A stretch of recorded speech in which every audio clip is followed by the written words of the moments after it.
दोस्तों कैसे हो सब? बहुत अच्छे हैं उम्मीद करता हूँ। और बोर्ड्स आपके चालू हो चुके हैं और जिनके नहीं हुए हैं चालू होने वाले हैं। बहुत बढ़िया तरीके से पढ़ाई चल रही होगी, आपने बहुत सी चीज़ें कवर कर चुके होंगे आप लोग, और कई सारी चीज़ें ऐसी होंगी जिनमें आप अभी भी परेशान होंगे। कैसे करें, क्या करें, कब देखें, कब पढ़ें, कैसे लिखें, बहुत सारे सवाल। टाइम मैनेजमेंट कैसे करें, एक बहुत बड़ा टास्क सभी के लिए। क्या करें ऐसा कि टाइम मैनेजमेंट हो जाए, क्या करें ऐसा कि एग्जाम में समय रहते काम हो जाए, कोई भी क्वेश्चन मेरा ना छूटे। चीजें हैं, एक एक करके चीजों की बात करेंगे आज।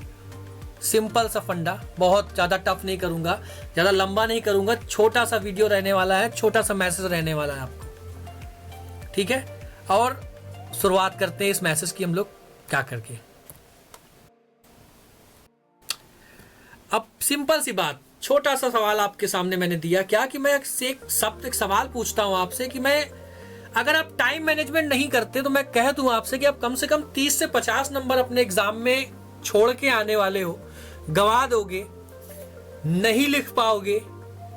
और कहीं ना कहीं ये 30 से 50 नंबर आपके परसेंटेज वेटेज की बात करें तो कुछ नहीं तो 5 से 8% के बीच का वेटेज रखते हैं।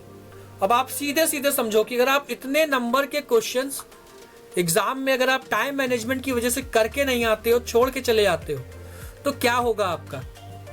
सीधा शब्दों में बता रहा हूं, बिल्कुल टफ नहीं करूंगा, सिंपल सी बात है और निश्चित बोल रहा हूं आप ये करके आओगे। आपने ये अभी तक अपने जो स्कूल के पीरियोडिक टेस्ट वगैरह जो होते थे, पेपर्स होते थे, वहां पे यही चीज करी है, टाइम मैनेजमेंट नहीं किया और आपके नंबर एग्जाम में कम आए और क्वेश्चन आपके छूट गए। करना क्या है आपको, कैसे टाइम मैनेजमेंट किया जाए। तो आप साल भर, पूरे year, through out the year आपने मैथ और साइंस बहुत अच्छे से पढ़ा, इंग्लिश और हिंदी एसएसटी भी बहुत अच्छे से पढ़ा, फिर भी आप अभी भी लैग कर रहे हो, पीछे चल रहे हो। क्या करें उसके लिए, सिंपल से शब्दों से बात करते हैं। और वो कौन कौन सी चीजें होने वाली जो आप जिनकी प्रैक्टिस आपने नहीं करी, जो आपके 30 से 50 नंबर छूटेंगे, उनमें सबसे ज्यादा चांसेस है वो छूटें क्योंकि बहुत लेंदी होने वाला है। उनके बारे में देखते हैं क्या है बेटा। वो देखो, इंग्लिश ऐसे राइटिंग आपके एग्जाम में आता है। यूपी बोर्ड के पर्सपेक्ट से बात करूं तो ये आपके सीबीएसई का तो पेपर हो चुका है इंग्लिश का, यूपी बोर्ड वाले बच्चे ध्यान दें। ऐसे राइटिंग इंग्लिश में आता है 7 नंबर का, कम से कम 3 साढ़े 3 पेजेस का होता है। अब बेटा टाइम मैनेजमेंट नहीं होगा, आपकी राइटिंग प्रैक्टिस नहीं होगी, तो मान के चलो, लिख के ले लो इस बात को कि आप एटलीस्ट 3 साढ़े 3 पेज लिखने में, क्योंकि आपने प्रैक्टिस ही नहीं करी पूरे साल, आपने ये सोचा कि एग्जाम में आएगा, हम तो इजीली लिख लेंगे, बहुत इजी है हमारे लिए, कोई बड़ी बात नहीं है। जिसकी वजह से आप क्या करोगे, लिखने के लिए आप सोचोगे, घंटों दिमाग लगाओगे और उसमें आपका समय बहुत जाने वाला है। एटलीस्ट बोल रहा हूं, आपके नुकसान होगा, कम से कम 20 से 25 मिनट का आप बर्बादी करोगे सिर्फ ऐसे राइटिंग में, अगर आपने प्रैक्टिस नहीं करी।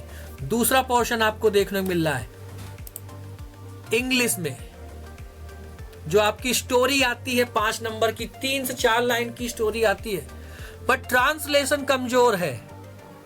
हमने ट्रांसलेशन पढ़ा ही नहीं ढंग से, हमने टेंसेस अच्छे से पढ़ा ही नहीं, कभी हमने उस चीज की प्रैक्टिस ही नहीं करी। एग्जाम में जब आएगा तो सीधे एग्जाम में अटेम्प्ट करेंगे, ये मेंटालिटी लेके बैठे हुए हैं हम। और उस ट्रांसलेशन को 3 से 4 लाइन की स्टोरी, जो कि सिर्फ 5 से 6 मिनट में भी नहीं होनी चाहिए, ज्यादा बता दिया मैंने, सिर्फ 3 से 4 मिनट में होनी चाहिए अगर प्रैक्टिस है तो, वो आप 15 से 20 मिनट बर्बाद कर डालोगे। सीधा सीधा बोल रहा हूं आपसे। इंग्लिश एप्लीकेशन पता ही नहीं है, वही एक टेंडेंसी, वही एक विचारधारा, एग्जाम में कर लेंगे, इतना तो हमें आता ही है, ओवर कॉन्फिडेंस, इतना आता है, इतना तो हम कर ही लेंगे। सेम वही चीज हिंदी में 3 साढ़े 3 पेज का ऐसे लिखना, 7 नंबर चाहिए भाई। अब उतना लिखने के लिए तो भैया हमें समय भी चाहिए, और समय चाहिए तो फिर बर्बादी भी होनी है। 20 से 25 मिनट फिर से बर्बाद, एटलीस्ट मिनिमम बता रहा हूं। सेम एप्लीकेशन के केस में 5 नंबर। बेटा ना केवल नंबर बर्बाद करोगे बल्कि समय भी बर्बाद करोगे, ये भी ध्यान रखना। सोशल साइंस का कम से कम बता रहा हूं बेटा, ये भी एक लेंदी पोर्शन, लेंदी सब्जेक्ट है सोशल साइंस। कम से कम एक लॉन्ग आंसर 6 नंबर का और एक शॉर्ट आंसर 4 नंबर का नुकसान करने वाले हो, क्योंकि आपने प्रैक्टिस नहीं करी। Everything required practice right now. Right now तो नहीं कहूंगा, अब समय नहीं रह गया तो प्रैक्टिस अब इतनी कैसे कर पाओगे। ये कुछ इस प्रकार से आपका बाइफर्केशन है, डिवाइडेशन है, जो आप बर्बाद करने वाले हो अपने एग्जामिनेशन। अगर आप ध्यान नहीं दोगे तो बहुत दिमाग खोल के सुनना बेटा। और ये 40-45 नंबर जो होने वाले हैं आपके लिए गेम चेंजिंग का काम करेंगे, ठीक है। अब ये नंबर का देखो, आपको मैंने लिख दिया कितने नंबर टोटल होने वाले हैं। कम से कम 39 नंबर। अगर मैं इन्हीं जो लिखे हुए इन सब की बता रहा हूं, अगर मैं 7 5 5 7 5 6 4 ये जो नंबर लिखे इनको मैं ऐड ऑन कर दूं बच्चों, तो कम से कम 39 नंबर्स, और आपने ये बर्बाद करके अपने गवा दिए हैं 6.5% marks. Congratulations to you all of you. आपने अपने 6.5% नंबर्स की बर्बादी बहुत अच्छे से कर ली है, क्योंकि आपने साल भर कभी भी प्रैक्टिस नहीं करी है। और 100 नंबर के पेपर में 100% में से 6.5% हटा दिए गए, जो आप कर ही नहीं पाओगे अगर ढंग से अगर करने बैठो ना। तो कहीं ना कहीं आपके 6.5% ये 92 90% 93% लेके आएंगे। और भी बहुत सी चीजें हैं, मैं कह रहा हूं 120 MCQ आएंगे आपके। 120 में से 120 सही कर लिया तब तो बहुत अच्छी, कंग्रेचुलेशंस। बट अगर 2-2 3-3 MCQ भी कम होने लगे ना, सभी में गलत होने लगे, तो सभी में 2 कम होंगे तो 6 पेपर में हो गए 12 MCQ। दैट मीन्स कितने? 2%। 6.5 में 2% और जोड़ दो, कितने हो गए आपके? 8.5%। एटलीस्ट 10 से 12% का नुकसान आप स्वयं करोगे, आप अपनी प्रैक्टिस ना करके। साल भर आपने नहीं किया, अभी भी वही काम कर रहे हो, बस रटते जा रहे हो, लिखने की प्रैक्टिस नहीं कर रहे हो, किसी प्रकार से रट रहे हो, बस रट रहे हो। अब बाहर आओ उस सिनेरियो से, समय कम बचा है, थोड़ा स्मार्ट स्टडी पे फोकस करें। कुछ स्टडी टिप्स पे बात करते हैं, कैसे क्या किया जाए, क्या कर सकते हैं आप। सिंपल एंड इजी सॉल्यूशंस, बहुत समय से बहुत अच्छे से पता है इन चीजों के बारे में आपको, कोई नया नहीं है आपके लिए। आपके टीचर्स बहुत बार बता चुके होंगे, और जो बच्चे मुझसे पढ़ते हैं उनको मैंने इस चीज के बारे में बहुत बार बताया कि आपको कैसे काम करना है। राइटिंग प्रैक्टिस पे आपको फोकस करना पड़ेगा बेटा, अगर आपको अपने परसेंटेज वैल्यू को, अपने परसेंटेज को गिरने से बचाना है। आपको राइटिंग प्रैक्टिस पे मैटर करेगी, ये ध्यान रख लेना बच्चों। ये नहीं करोगे नुकसान करवा बैठोगे अपना, ये ध्यान रखिए। आपको प्रतिदिन आज से ही, ये ना सोचना कि अब एग्जाम आने वाले हैं, 24 से यूपी बोर्ड वालों के एग्जाम है, सीबीएसई के चालू हो चुके हैं, तो अब समय कहां बचा है सर, ऐसी अरे ऐसी कोई बात नहीं है। डेली आपको हिंदी, एसएसटी और इंग्लिश में 2 घंटे 2.5 घंटे देने हैं, मतलब देने हैं, नो मैटर व्हाट। दुनिया के सारे काम इधर करो उधर करो, मुझसे मतलब नहीं। आप अपनी पढ़ाई में इतना टाइम तो आपको अब देना पड़ेगा, अगर आपको अपने नुकसान को कवर अप करना है तो। साल भर जो आपने गलतियां करी हैं वो, और उन गलतियों से कुछ सीखना है, तो आपको ये काम अब करना पड़ेगा राइट नाउ। कोई ऑप्शन नहीं आपके पास। अब भैया 6 घंटे बहुत बड़ा नंबर बोल दिया, 7 घंटे बहुत बड़ा नंबर बोल दिया, सुनने में ही कितना खतरनाक लग रहा है। 6 घंटे 7 घंटे कैसे होगा? छोटे छोटे पार्ट्स में डिवाइड करो, सिंपल सा फंडा। क्या करना है? हिंदी, इंग्लिश और सोशल साइंस की जो प्रैक्टिस कर रहे हो आप, करोगे अब आप, तो उसको आप 3 अलग अलग स्लॉट्स में डिवाइड करो। 2-2 घंटे के, 2.5 घंटे, जिस प्रकार से आप एग्जाम में बैठोगे 3-3.25 घंटे के लिए, आप 2.5 घंटे पेपर टाइमिंग सेट करो, टाइमर सेट करो, और आप सेट कोई भी एक सेट उठा लो एग्जाम का।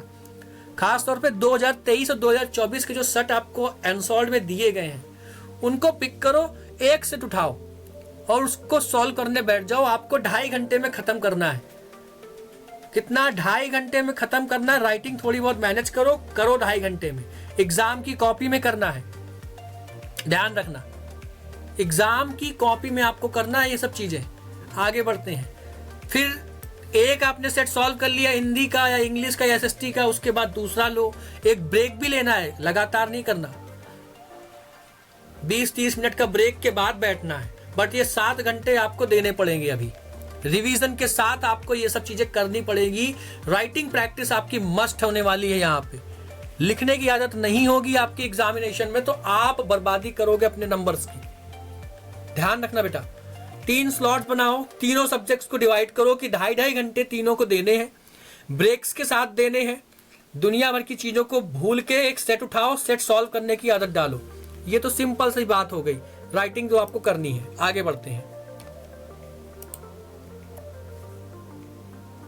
अब पेपर तक डेली आपको करना क्या है, इन चीजों पे तो खास तौर पे बिल्कुल फोकस करना ही करना है। ऐसे राइटिंग इंग्लिश की हो गई आपकी, इस पे बहुत ध्यान देना बेटा, ये मोस्ट इंपॉर्टेंट है। बच्चे बहुत कम ध्यान देते हैं इन चीजों पे, मैं स्टार लगा रहा हूं इस चीज पे। बच्चे बहुत कम ध्यान देते हैं इन चीजों पे और ये चीजें उनका बहुत नुकसान करके देती हैं। अब इससे फायदा क्या होगा बेटा, इन चीजों पे अगर आप प्रैक्टिस करोगे तो आपकी ओवरऑल राइटिंग स्पीड बहुत ज्यादा बढ़ेगी।